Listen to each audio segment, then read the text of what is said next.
Good morning, everybody. Today I want to talk to you about this book here, The Automatic Millionaire Homeowner. Okay, it was written a little over 10 years ago, but it's still got some really good information too. Go ahead and comment below. Remember, if you do during the month of December, here shortly, essentially, if you comment and share the video, then this as well as $10 will be, you'll be eligible to win that.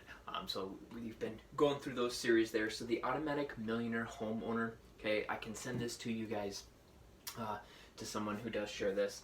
Essentially, it's by David Bach, and the cool thing is, it is a buy and hold strategy about getting into real estate, and it is the opposite of get rich quick. Okay, it's saying automatically over time, if you own real estate, you should do really well. Okay, and he's saying, let's say you stretch a little bit and you put a down payment on something and you make sure that it's affordable for you, and then you just don't ever sell it. So later on, life changes and stuff and you move to a bigger house, but what if you just kept that and rented it out?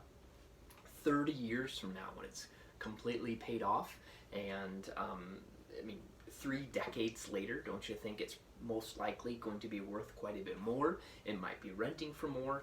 So in here, he actually does talk to a few couples who actually that's what they did. They bought a house for $30,000, and then 35 years later, I think it was almost worth $1 million. So I'm not sure what type of might have been on the coast or something like that. But essentially, the couples in here, they ended up owning 2 or 3 houses, paid them off, held them for 30 years, and now they're getting a ton of cash flow and worth a few million bucks.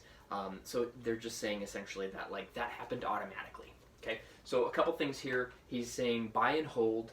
Over the long term, it's likely to appreciate, and then you'll have that debt pay down, which is really nice, especially if you're renting it out, to get help there. He does say try to stretch so you can come up with the down payment, just so you're not renting for a decade, type of thing. And then he does have some thoughts on the process, like financing. He says maybe get a fixer-upper. He does have the little tip, if you guys haven't already heard. I know a lot of you guys already have, but essentially it's, instead of making a monthly payment, make a half payment every 2 weeks. Okay, because since there's 52 weeks in a year, you're actually going to make 26 half payments instead of 24 half payments. So then 2 months out of the year, you're actually making a third half payment.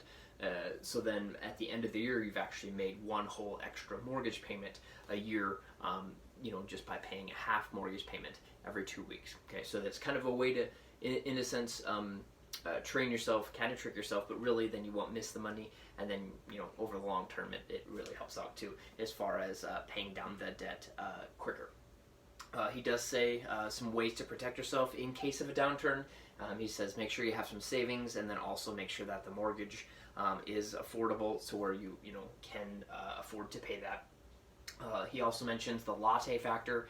He mentions that in all of his books. Is kind of what he's known for, part of what he's known for. But essentially, the Latte Factor is, hey, instead of going and getting a $6 coffee all the time, what if you just cut that out? And if you're getting one of those every day, how much is that a week, a year? And then if you put that money you would have done there, and then put it towards a down payment on your next house, then that could really help your future. He also says there's maybe a double Latte Factor. Essentially, hey, if it's not coffee, are you eating out all the time?